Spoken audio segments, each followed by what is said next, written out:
बात करें, चाहे फर्स्ट ग्रेड मैथ्स की बात करें, CSIR नेट की बात करें, नंबर सिस्टम में से अमूमन 2 या 3 क्वेश्चन आपको देखने को मिलते हैं। इस कंसेप्ट को हमें अच्छी तरह से समझना है। पहले आप बोर्ड पे कुछ प्रश्न लिखे गए हैं, इनका एक बार स्क्रीनशॉट ले लीजिए।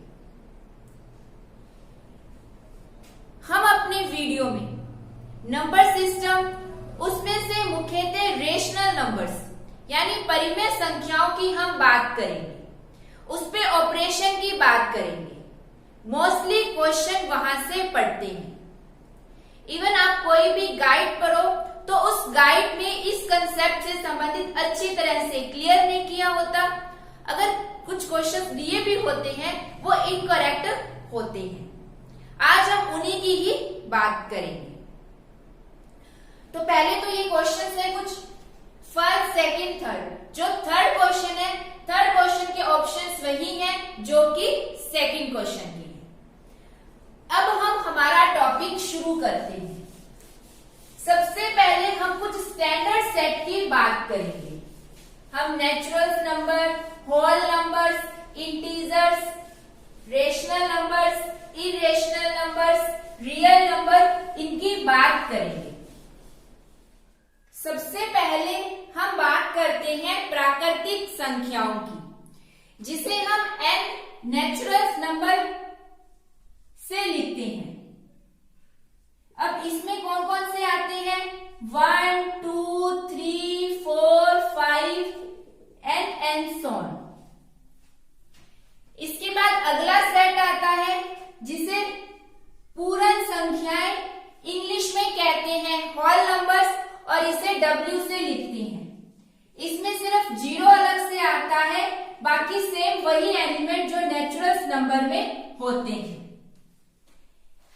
इसके बाद नेक्स्ट सेट पूर्णांक संख्याएं, जिसे हम I या Z से लिखते हैं।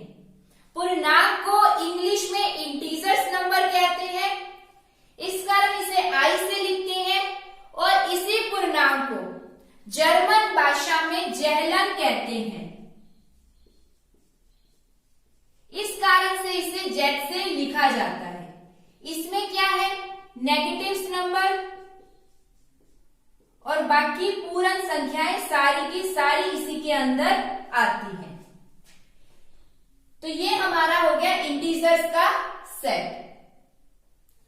अब इसी के अंदर कुछ और सिंबल्स भी आते हैं, I+, I-, I0। इन्हें हमें अच्छी तरह से समझना है।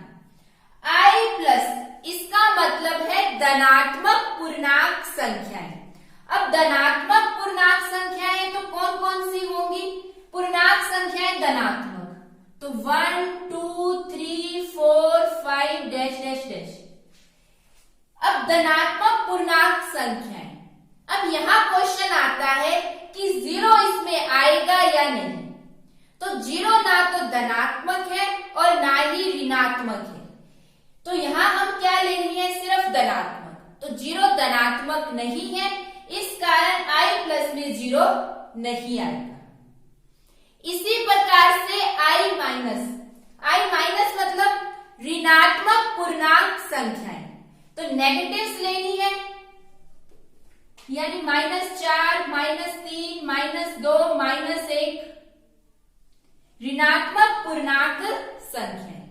सेम वही 0 ऋणात्मक नहीं है, इस कारण से 0 इसमें नहीं आएगा। नेक्स्ट I0 का मतलब शून्येतर पूर्णांक संख्याएं। शून्येतर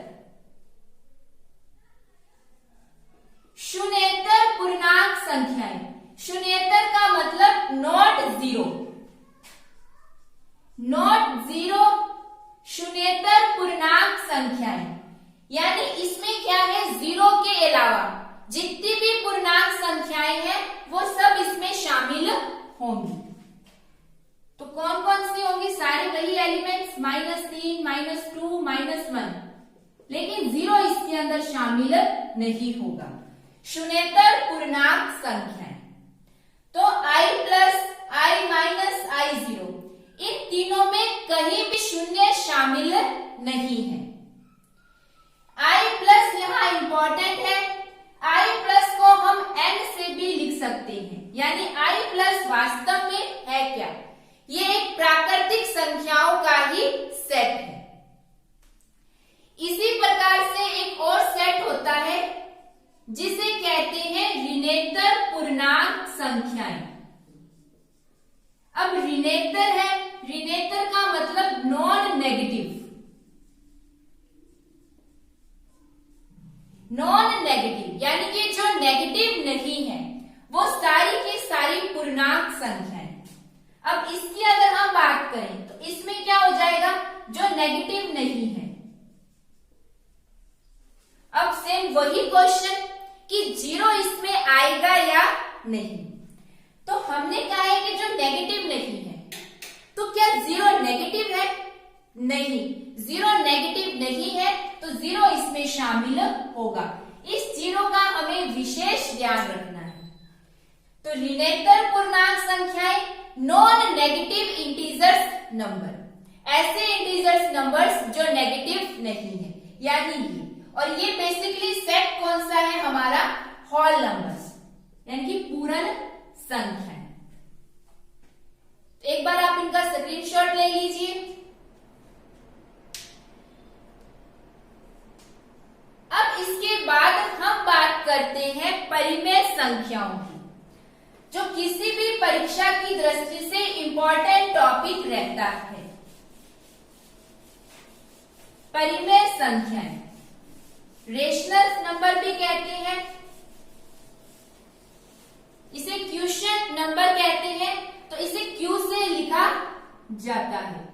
तो परिमेय संख्याएं जिन्हें हम p बटा q के रूप में लिख सकते हैं, जहां q का मान 0 नहीं होना चाहिए। साथ में p और q किसको बिलोंग करने चाहिए? इंटीजर्स, यानी p और q कैसे होने चाहिए? पूर्णांक संख्याएं होनी चाहिए।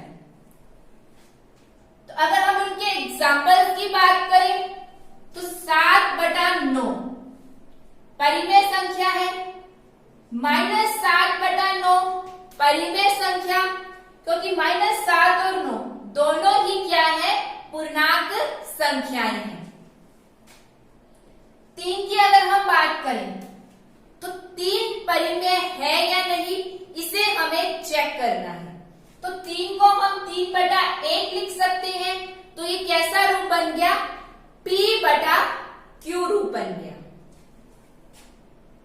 अब नेक्स्ट 0 की अगर हम बात करें तो 0 को भी हम 0/1 लिख दें, तो ये कौन सा रूप बन गया? p/q रूप बन गया। तो ये भी कैसी होगी? परिमेय संख्या। ये इंपॉर्टेंट है कि 0 एक परिमेय संख्या है। आगे हम इसके बेस पे कुछ क्वेश्चंस भी देखेंगे। इसी प्रकार से 1.5 को अगर हम हल करेंगे तो कितना आएगा? 15/10 यानी 3/2। तो p/q रूप में है, इसका मतलब ये भी क्या है? परिमेय संख्या है। अब हम बात करते हैं परिमेय संख्याओं पर संक्रियाओं की, यानी हम दो परिमेय संख्याओं को जोड़ें, दो परिमेय संख्याओं को घटाएं, उनका गुणा करें, उनका भाग करें, तो क्या हमारे पास रिजल्ट आएगा? मैं परिमेय संख्याओं को q से लिख रही हूं। यदि हम दो परिमेय संख्याओं को जोड़ेंगे तो वो क्या होगी? एक परिमेय संख्या ही प्राप्त होगी। यदि मैं दो परिमेय संख्याओं को माइनस करूं तो क्या होगी? एक परिमेय संख्या। जैसे हम कोई भी परिमेय संख्या ले, 7 भी परिमेय है, 5 भी परिमेय, तो कितना आ गया? 12। माइनस किया तो कितना आ गया? 2। यानी कि ये कैसी है? परिमेय संख्याएं हैं। इसी प्रकार से अगर मैं दो परिमेय संख्याओं का गुणा करूं तो हमें क्या मिलेगी? एक परिमेय संख्या मिलेगी। जैसे इसी एग्जांपल में 7 × 5 यानी कि 35।